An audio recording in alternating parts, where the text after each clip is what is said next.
Welcome to Who Knew. We are fans of the current series of Doctor Who, and here we discuss our likes, dislikes, and insights into the modern regeneration of the show. Subscribe, review, and listen to us on iTunes and Stitcher, or our YouTube channel, youtube.com/WhoKnewPodcast. All our episodes are on WhoKnewPodcast.com. You can leave comments there, or email us at WhoKnewPodcast@gmail.com. We also have an Instagram and Twitter account. Tweet at us at WhoKnewPodcast, and find us on Facebook. Hi, so Eugene here, and I have Brian with me, and we did talk about briefly Russell T Davies coming back, and we thought we could continue the conversation a little bit. So here we are, just a little bonus reactions episode. As we discussed or mentioned previously, that we were both excited when it happened. I found out, oh man, when did I find out? That day it tweeted, and then I texted Brian. I was like, have you heard the news? And he was like, what? That's not what you wrote. What did I write? You wrote, have you heard about Russell? To which my brain immediately said, oh man, did he die? And that's where Brian's go-to mode is. In this day and age, yes. So, yeah. And then I was extremely happy. He had not passed away. Yes, I was extremely happy as well. Yes. So. Yeah, I'm looking forward to it. I think a lot of fans are. There's been a lot of positive posting on social media about it. Like we mentioned, they tried something and it didn't work. So then they're okay going back to somebody who was successful at what they did. Yes. Yeah. I think my hesitation is only, I don't want to say it didn't work. I don't want to say it. I don't want to say it. I don't want to say it. But it's true. Well, the it fan certainly reactions. didn't. It didn't. Yeah, but yeah, it's one of those things that the first season of a new Doctor is usually the fans usually react the worst to initially. So I think in my mind I was kind of thinking it was that, and then I just stayed in denial for the other seasons. Yeah, for the 13th Doctor, the Chibnall area, I just don't find myself going back and rewatching episodes as much as I do the other Doctors,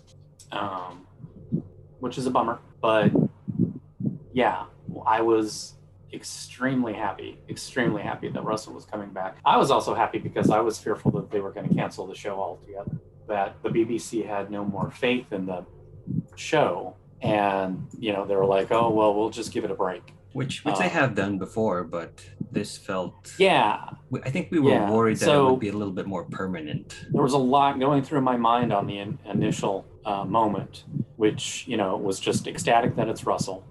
I might have been happy if it was Moffat, but Russell just makes me ecstatic. And at the same time, it gave me hope, because what this says is the BBC has at least a shred of faith in the program. So like in Sylvester McCoy's era, no one at the BBC liked the show at all. They just wanted it gone. Yep. And when they had the opportunity to cancel it, they canceled it. So I'm sure there were discussions at the BBC about canceling it, but somebody there must have said, look, let's try for something that we know works, and let's see, maybe they went to Moffat and Russell. Yeah, we don't know. Or we don't know. They could have gone to a billion different people. Well, there was that rumor that J. Michael Straczynski was sort of vying for the job as well on the internet. Yeah. We don't know how true that is. Let's all be thankful too that didn't happen. Yeah. Can you? Well, it's just he would do a lot of different things to Doctor Who, and I don't think I would like it. I just remember his treatment for Star Trek if he ever took over Star Trek, and it was like get this away from me. So now he's got Babylon 5 back. That was the second announcement around the Russell announcement, that is and true. That made me very happy. So he can go play in his universe. And you can listen to that episode on New Babylon. Yeah, New Babylon. Babylon 6. Where we babble on. And we babble. Yes, we do babble. So that made me extremely happy, that I thought somebody at the BBC said at least, the worst case scenario was still, hey, let's try this Hail Mary. And it worked. So they got Russell back. They're happy. Timing is interesting. It's great that Russell is coming back and he's going to do the 60th. That's what I'm most excited about. I'm wondering, do you think that there's going to be a season before the 60th? It all depends on how the last season with Jodie and Chris Chibnall wraps up, and are they going to go immediately into production with Russell's show running, See, or and I wonder about that because we're getting a small season that's already been filmed with Jodie, and then we're getting the 4 specials yeah, like they did with Tenet. So I'm wondering, do you think they're going to film those specials one right on top of each other? And if they do, that gives enough room for them to pre-produce and produce Russell's first season and then air it earlier in 2023 before November. well, let me put it to you this way: when Russell was leaving and David Tennant, both of them were leaving the show, it was announced fairly earlier on, like similar to this, that Mm-hmm. Moffat would be taking over.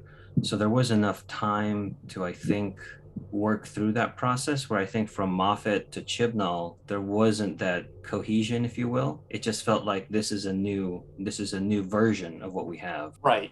Yeah. So I think there's enough production time to overlap between Chibnall's last leg and Davis coming back. So there might be that collaboration going on.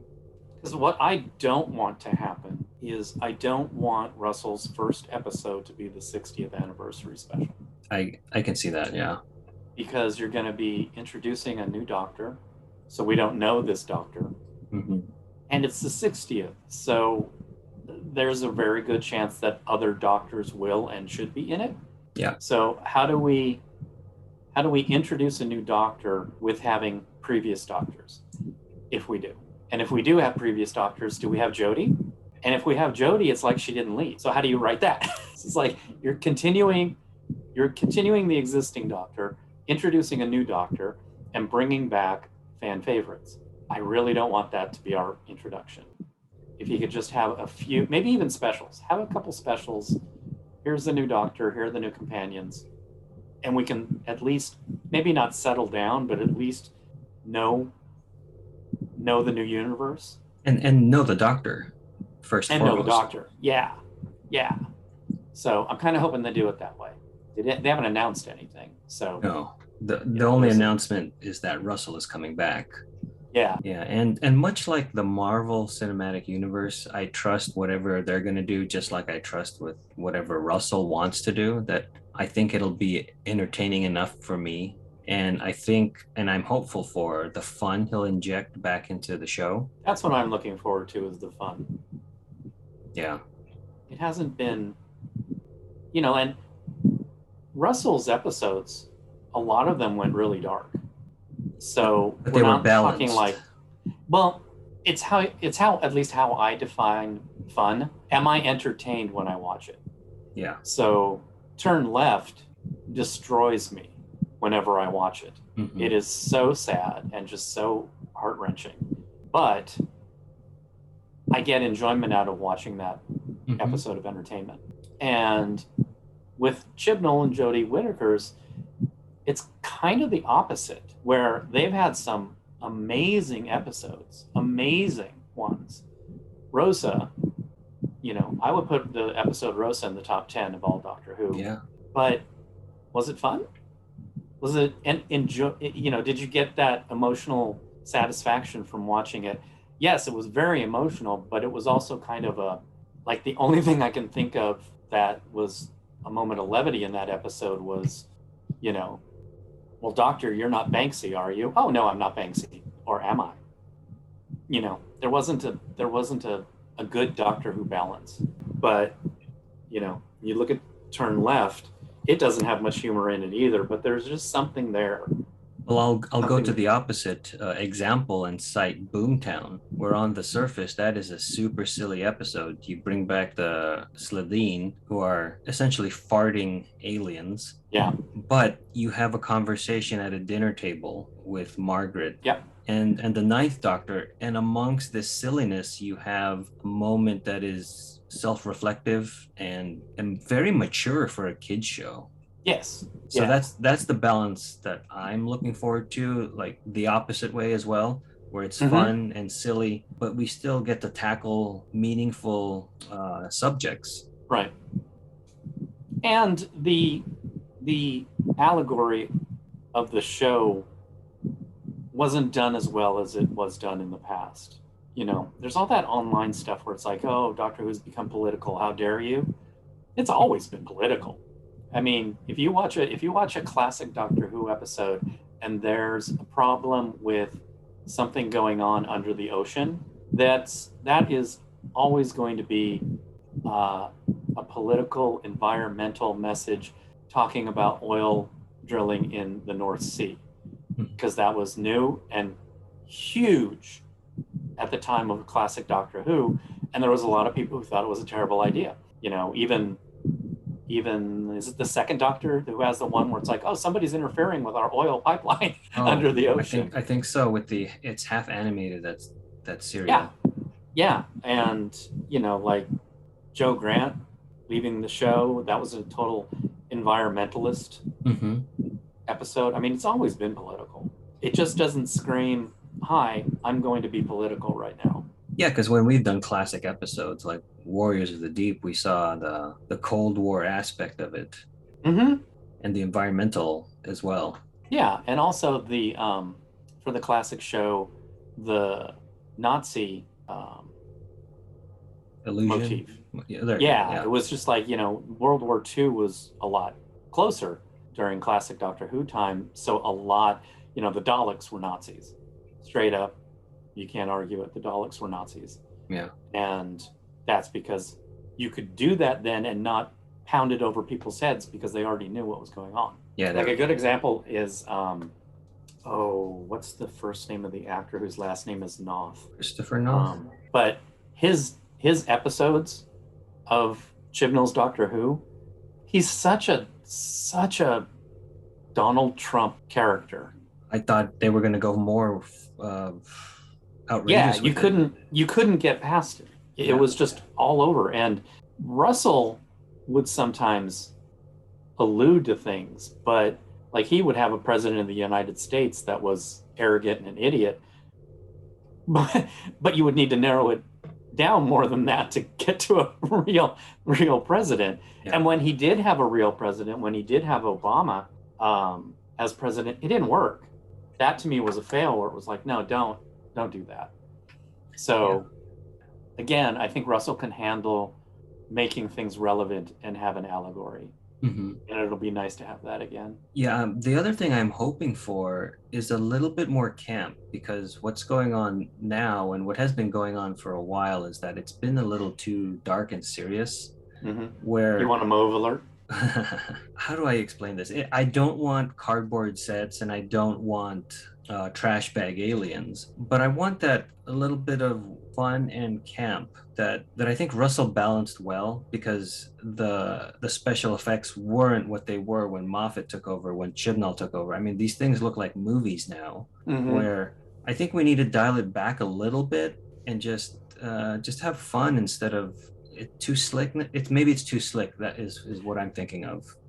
Maybe, but I also, you know, we've got Julie Gardner back too. Yeah, and Russell says all over his book, The Writer's Tale, that she was amazing at finding the budget when you needed the budget. And I think she was also good. Hopefully, she still has those skills. And I think she was also good at telling Russell no, which is what I think Moffat needed, or should I say, she knew how to rein him in and steer him in a better direction. Yeah. Where with because Julie stayed with him throughout all his run on Doctor Who, where Moffat has had turnover with his producers, so there was never really that camaraderie that I think was built. Did he have producers come in and go? Oh, yeah, it's interesting. The other thing that's sort of a pattern is that the Doctor is doing 3 years. Like David Tennant did 3 seasons. Matt Smith did he do 4 or 3? I think he did 3. I think he did 3. And then Capaldi did 3. And Jodie's now doing 3 as well. Yeah. So I hope that we get 3 good seasons out of him, because Russell is not finding his footing. He's going to hopefully hit the ground running with what he wants. Yeah. I mean, I do have some cons to the announcement, and one of my concerns is that I remember in the end of Donna's season, there were more and more complaints saying that Russell was repeating himself Hmm. and that he didn't have new ideas. There wasn't anything new or fresh.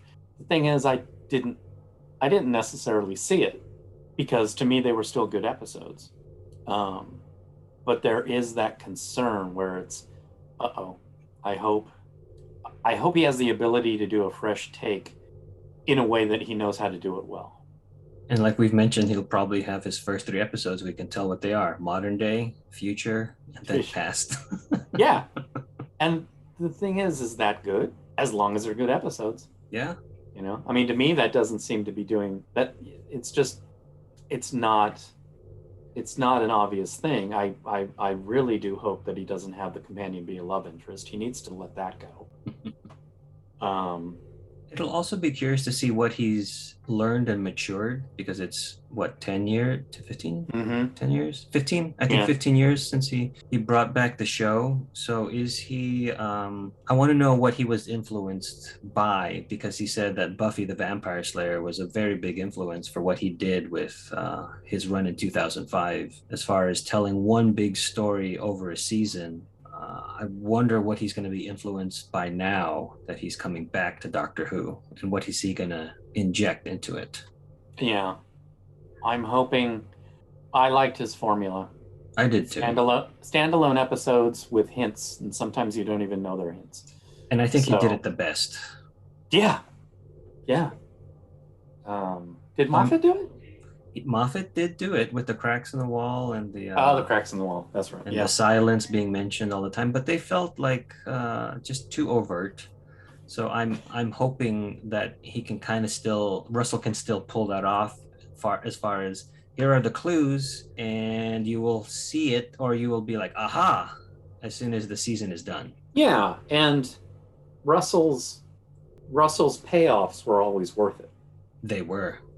And they weren't the end all be all climax of the mystery. It was just like, oh look, there have been Vote Saxon posters. Yeah. On all these episodes, and that's it. Mm-hmm. And you don't even need to know that to enjoy the episode. It's just the mystery that's been there. Whereas, you know, what's the silence? What's the silence? What's the silence? And he didn't even really answer that well. And it kept changing, or it sort of changed. Yes, it kept changing. And also, why did the TARDIS blow up? He never explained that. You can't just give us a throwaway line in the final episode after you've done a build-up. Yeah. So yes, Russell did build-ups well, and he executed them. They were always entertaining, but they weren't too big. And I also enjoyed how sometimes they were small as far as being character-based rather than event-based. I don't know. He did go big, except for Eccleston's. You know, it was fighting the Daleks, but that was very character-driven. Mm-hmm. But then you look at the end of time, Tennant's regeneration story, and that's where you can kind of see, you know, Russell, stop.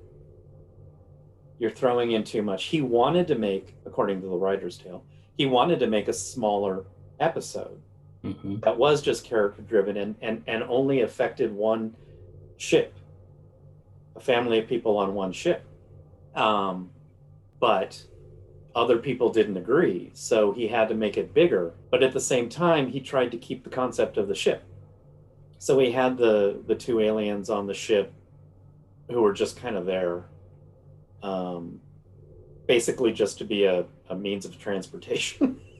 Yeah. You know, in the end, was like, why are you even here? Yeah, I think he's matured enough and he's probably learned from certain things. Like with Torchwood, he kind of gave the writers,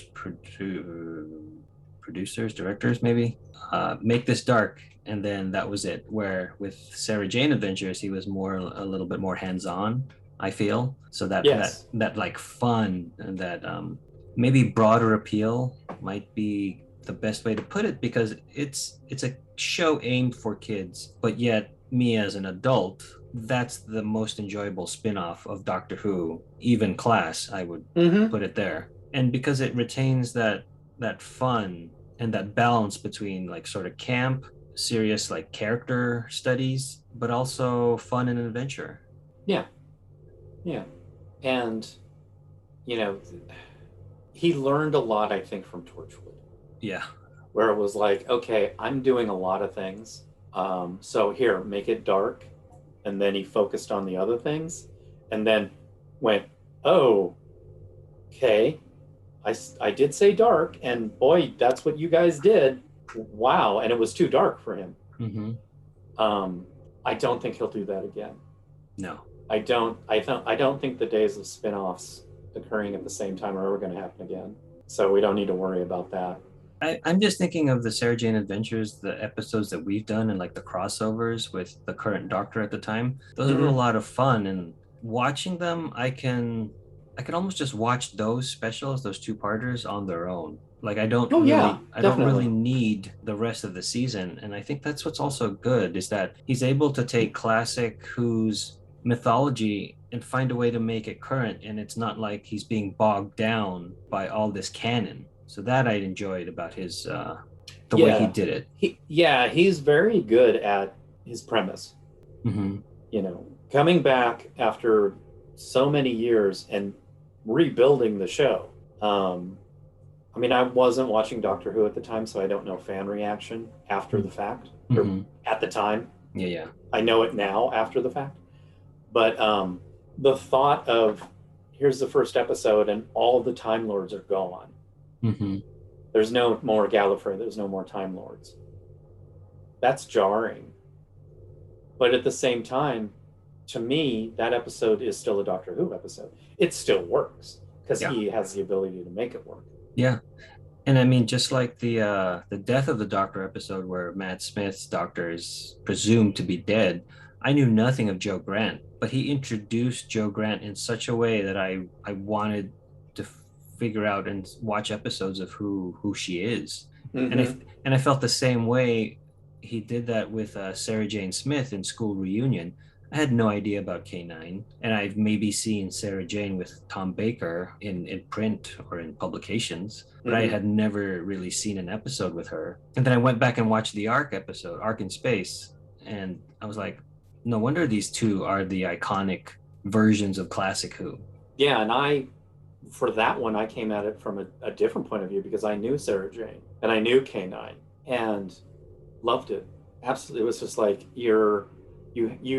He set the world as a showrunner because I don't know if he wrote that episode, but the tone was always right. Mm-hmm. And maybe that's the thing that we like overall. All Yeah. of this can just come back to a tone. Yeah. Where Sarah Jane Adventures is very much like Doctor Who, and Chibnall's era of Doctor Who is very much like Torchwood.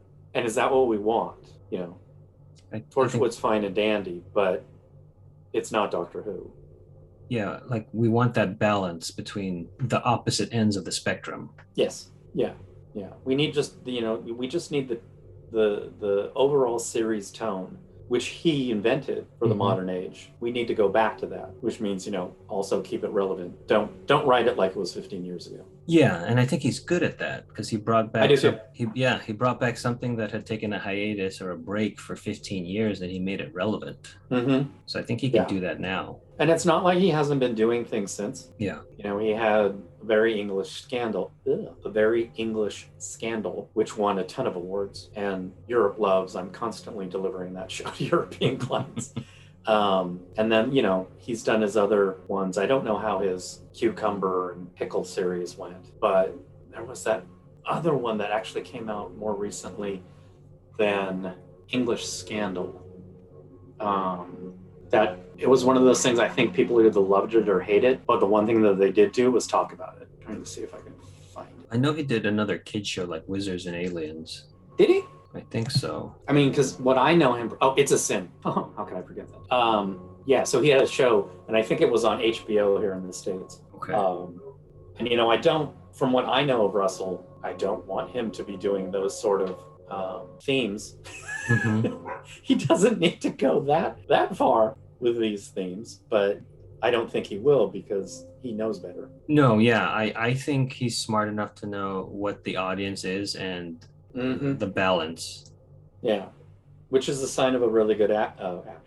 It's a sign of a really good writer in that he can go from the Sarah Jane adventures to Queer as Folk. Mm-hmm. Actually, he went from Queer as Folk to Doctor Who. Yeah. That right there, you know, again, I wasn't watching Doctor Who at the time, but can you imagine? Yeah, the guy who did Queer as Folk. But it worked. So yeah, those are our thoughts, our initial reactions for Russell Davies coming back, Russell T Davies coming back. I, for one, welcome our new overlord. And I, for one, can't wait to hear "Hello, faithful viewers" one more time. Oh man, that's something I really missed is commentary on the episodes, because the ones we do have commentary on are sporadic. We'll get, like, not that I don't mind it, but we'll get visual effects people, costuming people on one, but then on another one we'll get the actors that were in the episode on another, and then we'll get the writer on an. It's not there's not a cohesive thread of who's the creative force behind this. That's what I missed from his DVD sets, is that it was always like him, a writer, and like Julie or Phil. I mean, not always. Yeah, but for the most part, because we got. Yeah, I mean, I do remember there was a few times when it was David Tennant and Billie Piper, and I don't like those commentaries because Billie has never watched her work. So she's like, "Oh, this is the first time I've seen it," and she's sitting there watching it. Yeah. So, but when you get Russell and Piers and Julie together, even if they're not talking about the episode, you're laughing your head off.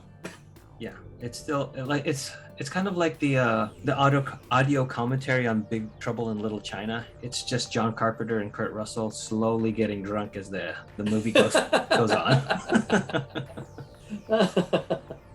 So yeah, that wraps up our first reactions episode. Thanks for listening. Stay safe, and we will see you next time. When the past becomes the future. You've just listened to an episode of Who Knew? Our wonderful theme music is by Michael Grady. Find him on Facebook at The Universe Explodes. All our episodes are engineered by Auburn. You can find him at auburnbinkley.com. You can also find this show in several places. Follow us on Twitter at Who Knew Podcast. Subscribe, review, and listen to us on iTunes and Stitcher. Or our YouTube channel, youtube.com/whoknewpodcast. All our episodes are on whoknewpodcast.com. Visit our Facebook page. Please leave comments, reviews, and click like to help support Who Knew Podcast. To listen to our show on your Amazon Echo device, enable the AnyPod podcast skill. Ask AnyPod to play the Who Knew Podcast. This podcast is inspired by Doctor Who, the longest-running sci-fi show in history. And especially the revival, spearheaded by Russell T Davies. Thanks to Russell, Sydney Newman, Verity Lambert, Ron Grainer, Delia Derbyshire, and all those involved in the adventures of our favorite Time Lord. Your work continues to inspire and entertain.